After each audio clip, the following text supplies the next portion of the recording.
Friends 10th पास करथिबा candidate मानक पई and 12th pass करथिबा candidate मानक पई एंड जे कोनोसी भी क्षेत्र रे पाठ पढिथिले जदि से माने भुवनेश्वर लोकेशन रे जॉब करिया पई चाहउचंती गवर्नमेंट सेक्टर रे ताहले से मानक पई एई वीडियोटी तो वीडियोटी निहाती भाबरे शेष पर्यंत देखिबे जहाँ द्वारा जॉब रे डिटेल्स सहित आपण माने सब किछि जिंस जानि परिबे। सेंट्रल पोल्यूशन कंट्रोल बोर्ड तरफ न्यू रिक्रुटमेंट आसी भुवनेश्वर लोकेशन पई ही रही जदि 10th पास करछंती ताहले आपण माने एथिरे जॉइन कर परिबे। तो बहुत सारा वैकेंसीज आसी तो केते सब वैकेंसीज आसी कौन कौन पोस्ट रही कौन कौन सैलरी रहिबो ता विषय आम आज ये वीडियो माध्यम जानि नेबा। तो चलतु डिटेल्स टी को देखि नेबा एंड वीडियो टी बहु माध्यम शेयर करंतु जहाँ द्वारा समस्त पाखे ये इनफॉरमेशन टी पहुँचब एंड से माने भी हेल्पफुल रहिबे। कौन सी सेक्टर भी जदि से माने जॉब करिया पई चाहउथांती तारे से माने पाई परिबे। तो चलतु डिटेल्स टी देखि नेबा।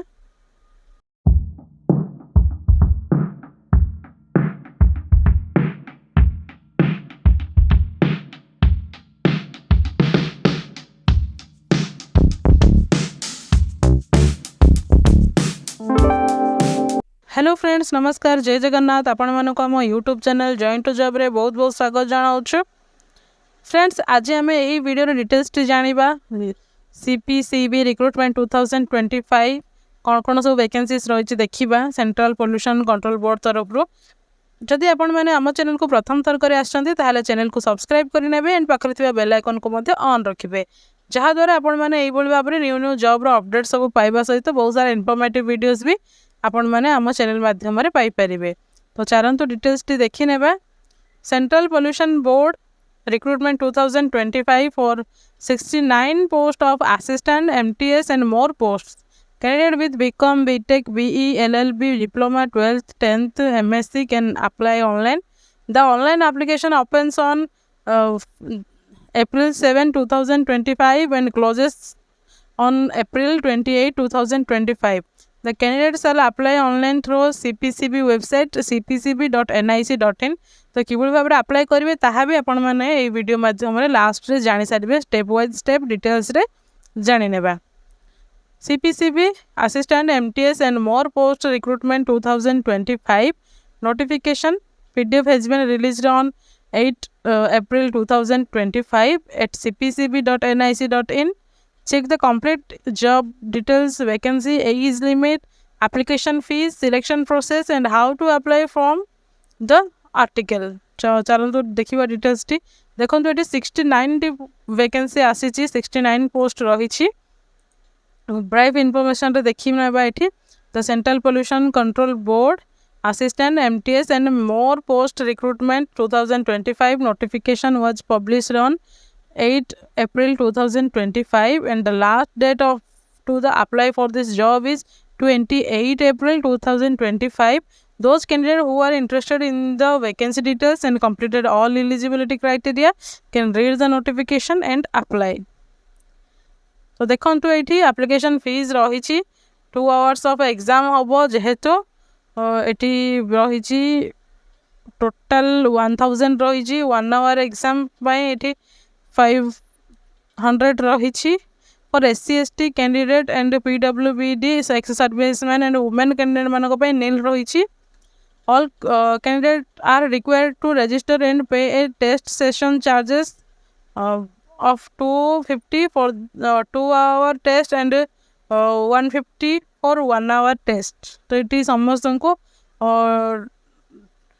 2 घंटार एग्जाम 250 एंड 1 घंटार एग्जाम 150 पेमेंट करने पड़ुछि। तो ये अप्लाई ऑलरेडी स्टार्टेड हो सारे एंड 28 एप्रिल रे लास्ट डेट रही। एज लिमिट देखा ताहले एठी रही जबर वैकेंसी गुड़िक जानी नियंतु junior technician senior laboratory assistant UDC DEO stenographer junior laboratory assistant LDC field attendant MTS। तो साइंटिस्ट बी 35 इयर्स रोचे अदर पोस्ट 30 इयर्स रोचे एज रिलैक्सेशन भी एटी एप्लीकेबल रोचे।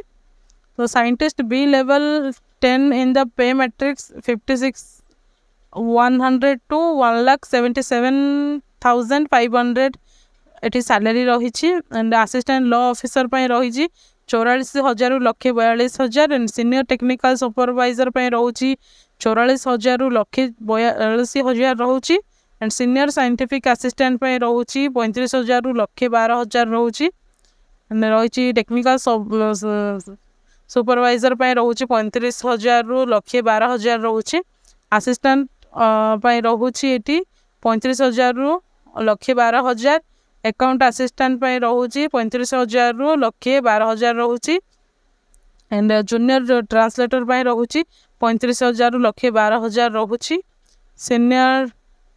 ड्राफ्ट्समैन रोचे 35,000 रू 1,12,000 जूनियर टेक्नीशियन रोचे 25,000 रू 81,000 सीनियर लैबोरेटरी असिस्टेंट रोचे 25,000 रू 81,000 रोचे अपर डिवीजन क्लर्क रोचे 25,000 रू 81,000 सैलरी रोचे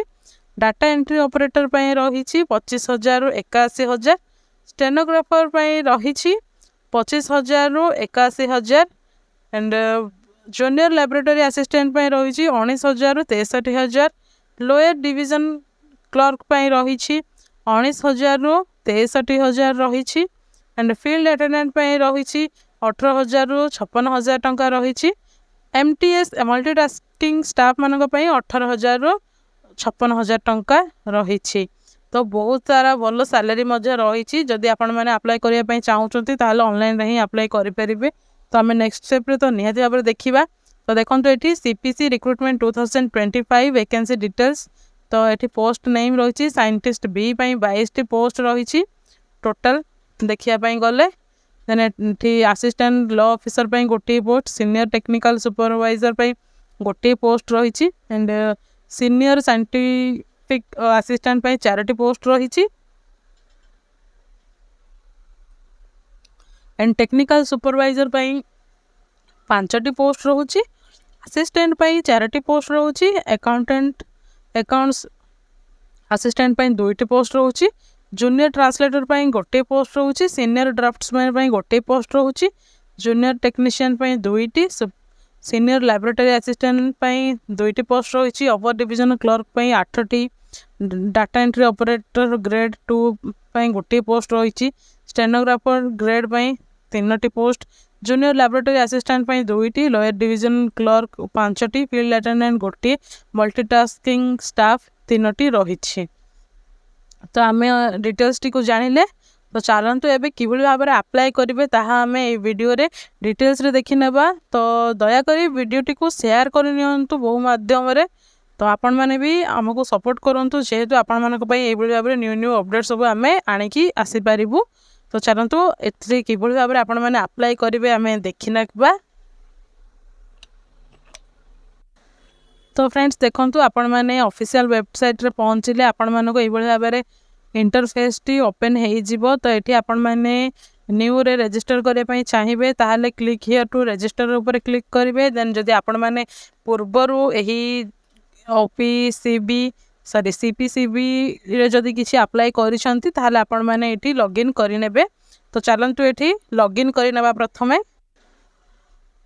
देखंतु एठी आपण माने प्रथमे आपण मानकर नेम को एठी ऐड करेंगे date of birth and mobile number email address and confirm email address password गोटे क्रिएट करेंगे देन एठी आपण माने सबमिट रे क्लिक करेंगे तो यही भाव में सबमिट ऑप्शन को क्लिक कले आपण मानकर एठी रजिस्ट्रेशन हो देन आपण माने आईडी पासवर्ड देके ओपन करेंगे देन आपण माने एठी ही अप्लाई करि परिबे इजीली तो एठी फुल डिटेल्स जानिले जदि किसी डाउट थाए ताहले कमेंट सेक्शन रे जणैबे तो यही भाव में न्यू न्यू जॉब अपडेट पाई आपण माने आम सहित एंगेज होकर रुहतु पुणी थे आम यही भाव में न्यू अपडेट रे देखा से पर्यंत रोचु नमस्कार जय हिंद।